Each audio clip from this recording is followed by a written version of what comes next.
So we started a process with SFCS architects in actually 2016 and 2017 where they did a facility assessment. We had some significant issues with our foundation. So this picture here was taken after they dug into the foundation, and the dirt should come up and meet the bottom of the foundation right here, but you can see this large void that was actually much deeper than even this photo captures, that there was nothing to support the foundation. And so this is what the whole point of the repair work was fixing this problem. So what was determined was that helical piers were needed to be drilled into the ground until they hit bedrock to support the foundation. And originally we had ballparked, we thought that maybe we would need 10, maybe 12.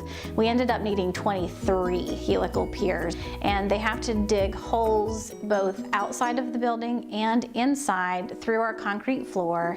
And those holes were about 3 feet wide and anywhere from 5 to 12 feet deep, depending on how long it took them to actually hit bedrock. And then they brought up these metal steel plates that actually then support the foundation. And so drilling through all of that sent concrete dust all throughout the building.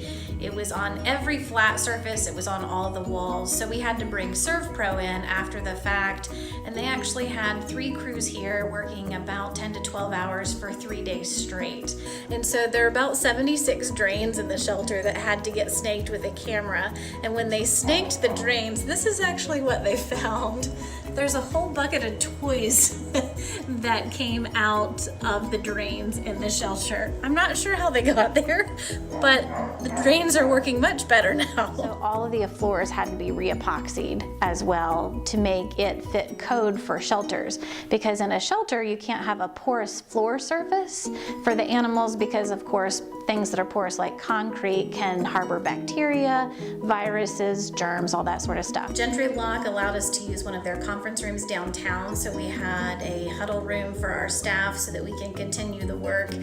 So I was really thankful the day that Lawrence Transportation showed up to move all of our furniture back in. The dogs and cats are absolutely the winners in our community. Both the pet retention programs that we have that we can continue to operate to allow pets to remain in their homes when their families are struggling, but also helping those pets who find themselves in a crisis when they need a soft place to land. We're now here for them still and continuing to be able to provide that service in our community. This was a very big commitment from the Roanoke Women's Foundation. The $135,000 we received was the largest grant that they'd ever awarded, and for such an amazing organization, we know that it was even a reach. And so we are just so appreciative and so thankful for all the good that it will continue to do for years to come.